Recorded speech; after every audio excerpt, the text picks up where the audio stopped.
After his coronation on Christmas Day of AD 800, Charlemagne said he didn't know if it had been planned by Pope Leo III. If setting the crown of a new Holy Roman Empire on his head was a surprise, he got over the shock right quick. He shot off dispatches to the lands under his control to inform them that he was now large and in charge. Each missive began with the words, "Charles, by the will of God, Roman Emperor Augustus, in the year of our consulship, 1." He required an oath be taken to him as Caesar by all officers, whether religious or civil. He sent ambassadors to soothe the inevitable wrath of the emperor in Constantinople. Worth noting is how his coronation ceremony in St. Peter's demonstrated the still keen memory of the Roman Empire in Europe. His quick emergence as the recognized leader of a large part of the continent revealed a strong desire to reestablish a political unity that had been absent for almost 4 centuries. But Charlemagne's coronation also launched a long-standing contest, one we might not expect, since it was, after all, the Pope who crowned him. That competition was between the revived empire and the Roman Church. In the medieval world, church and state were 2 realms comprising what we call Christendom, a hybrid word drawn from the words kingdom and Christianity. The medieval church represented Christian society aimed at acquiring spiritual blessings, while the medieval state existed to safeguard civil justice and tranquility.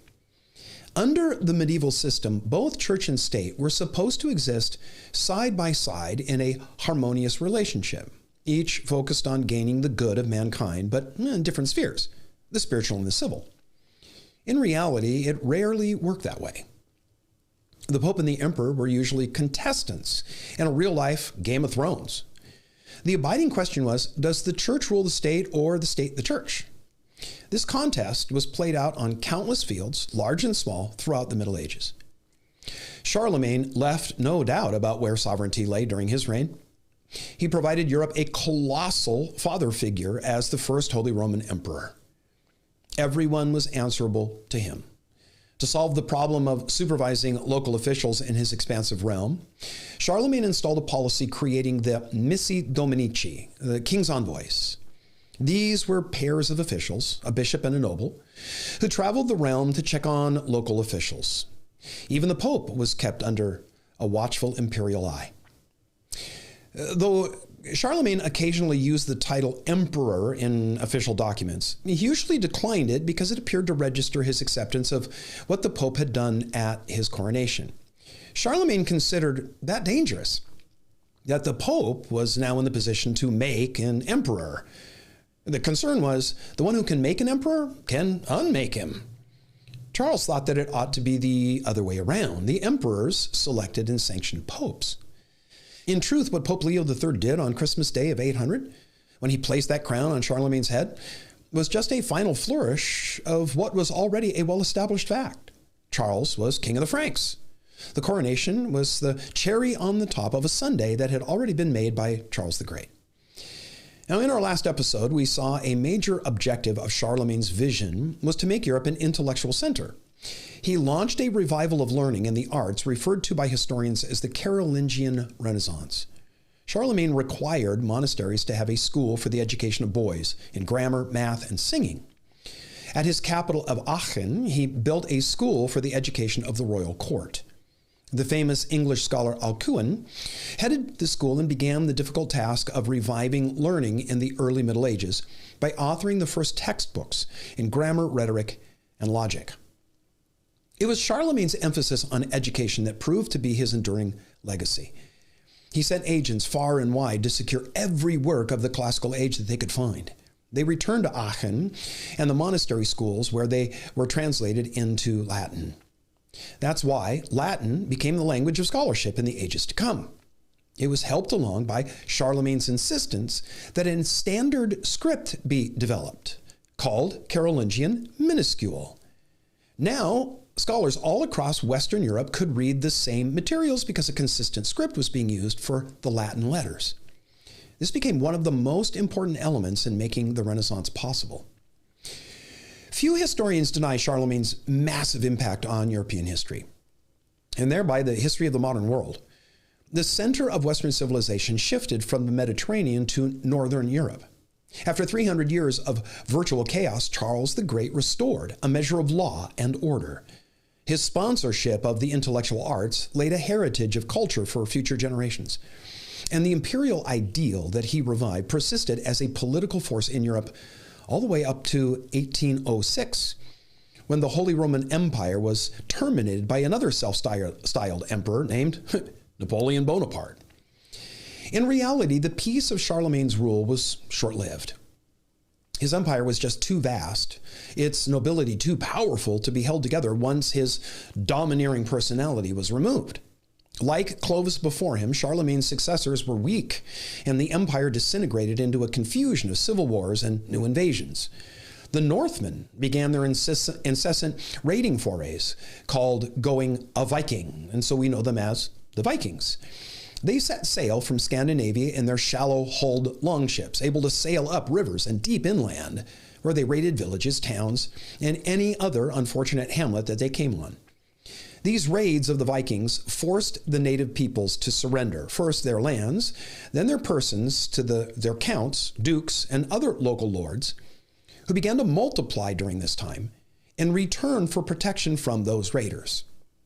It's not difficult to see how the process of feudalism developed. Now, common people needed protection from raiders, whoever they were.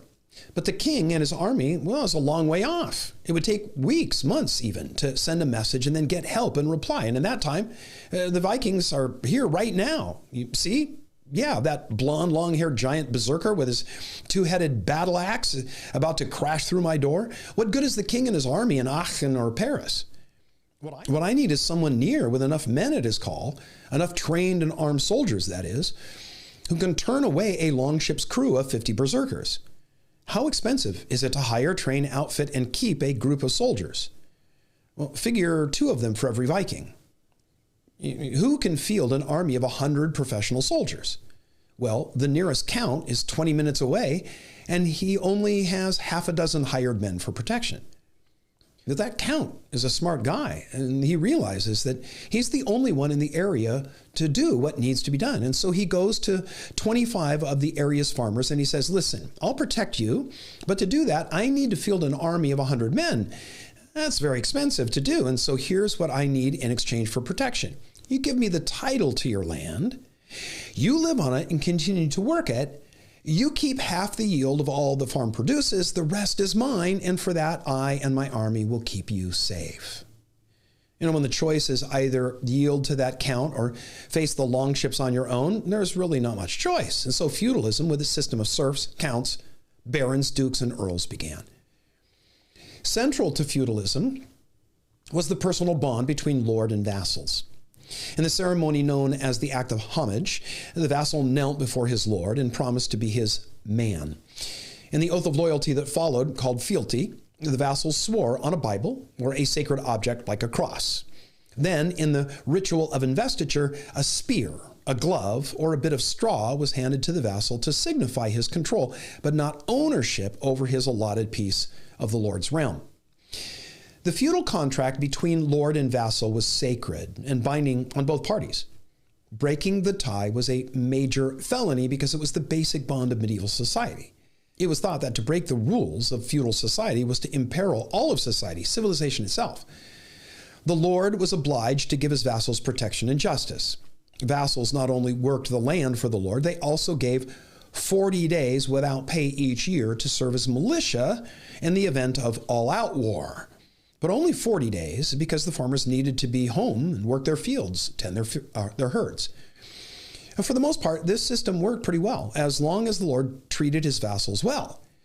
What became a problem was when lords got greedy and decided to mobilize their army and militia to make a land grab on a neighboring lord.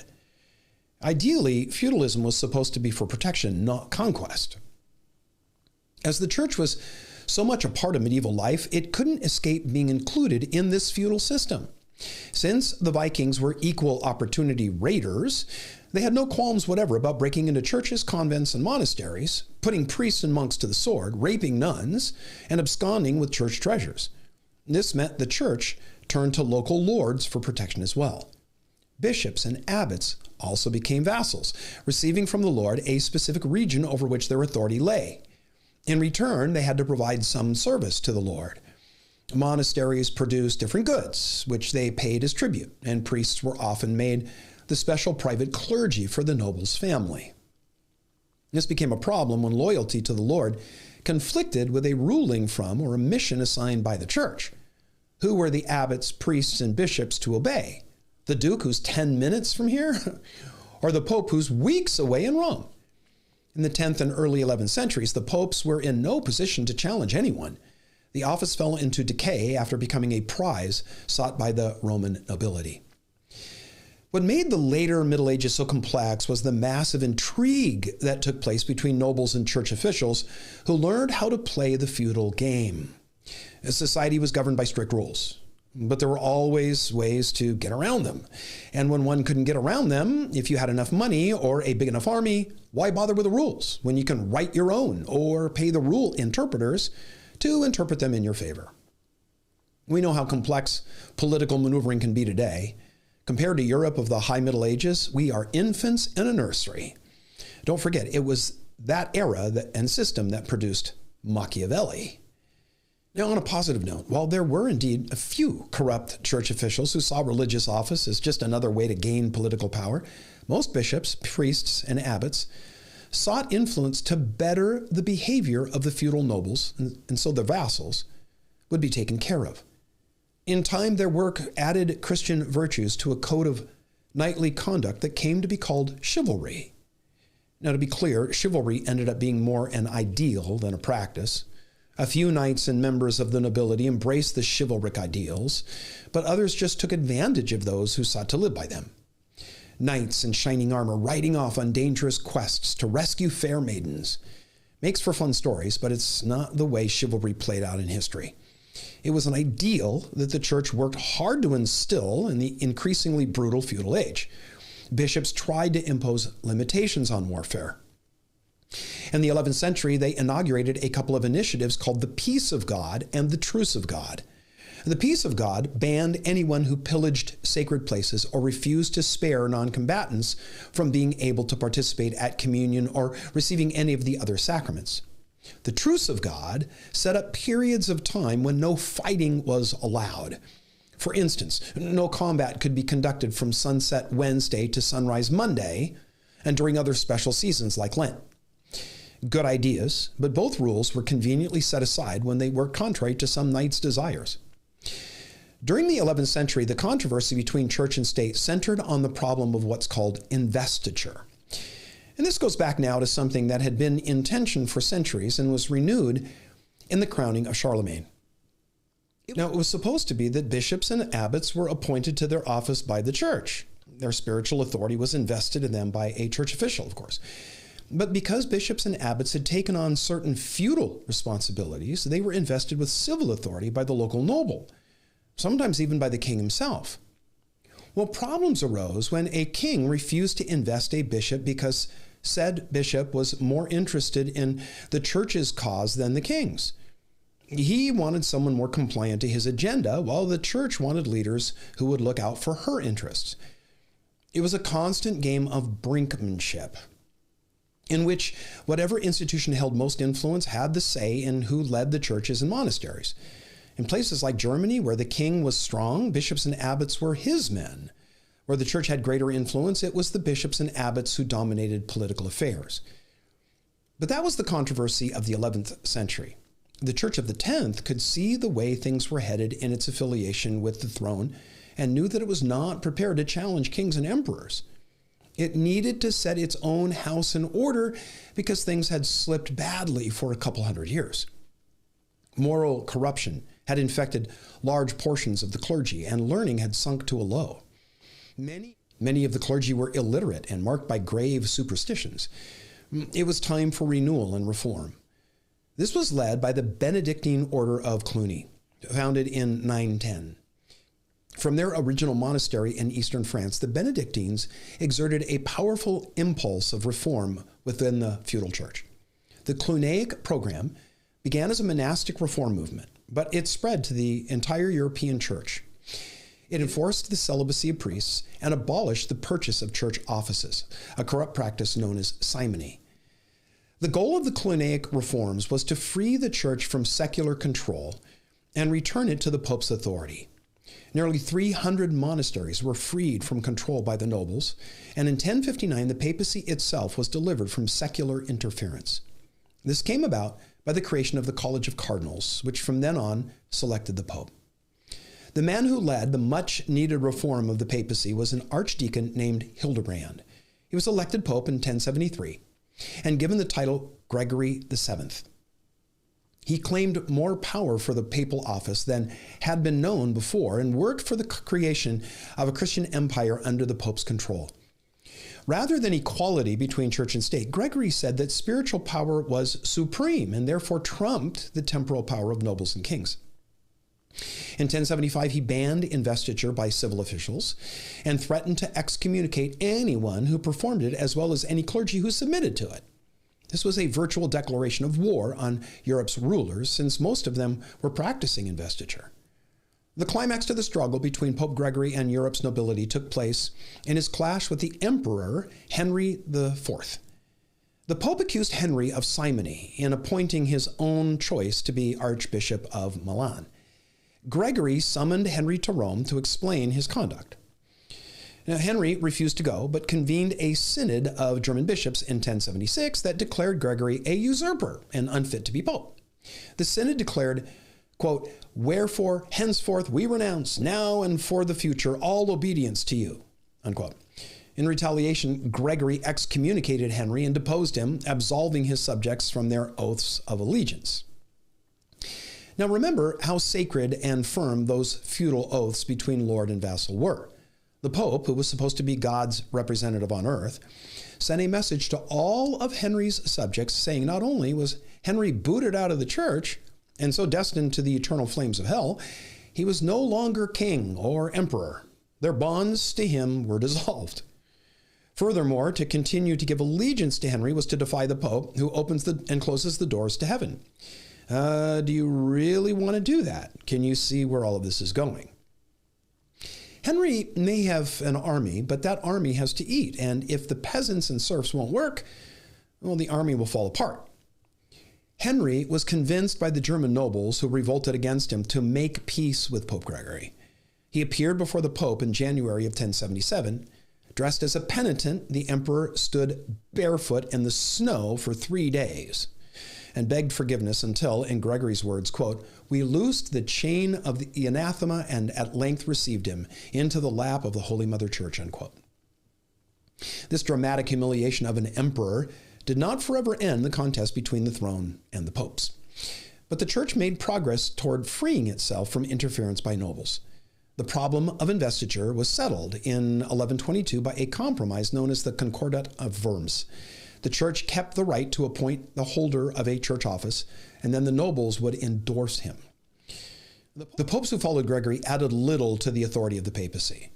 They also insisted the society was organized under the Pope as its visible head, and the Pope was guarded against all possibility of error by the Apostle Peter, who was perpetually present in his successors. During the Middle Ages, for the first time, Europe became conscious of itself as a unity. It was the church that facilitated that identity. Though it struggled with the challenge of how to wield power without being corrupted by it, the church gained a level of influence over the lives of men and women that for the most part it used to benefit society. We're used to seeing priests and bishops of the medieval era as modern literature and movies cast them. It's far more interesting to make them out to be villains and scoundrels instead of godly servants of Christ who lived virtuous lives. A survey of movies and novels written about the Middle Ages shows that churchmen are nearly always cast in one of two ways. The best are naive but illiterate bumblers, while the worst are conniving criminals who hide their wickedness behind a cross. While I'm sure that there was a certain handful of each of those two typecasts, the vast majority of priests and monks were simply godly lovers of Jesus who worked tirelessly to bring his love and truth to the people of their day. Guys like that just don't make for very interesting characters in a murder mystery set in a medieval monastery. If you're enjoying Communio Sanctorum History of the Christian Church, I want to ask you if you could please subscribe, hit the bell icon to make sure that you're notified when we have new episodes that drop. Also, some of the other series that we're doing here on the Into His Image YouTube channel, and let others know. Thanks.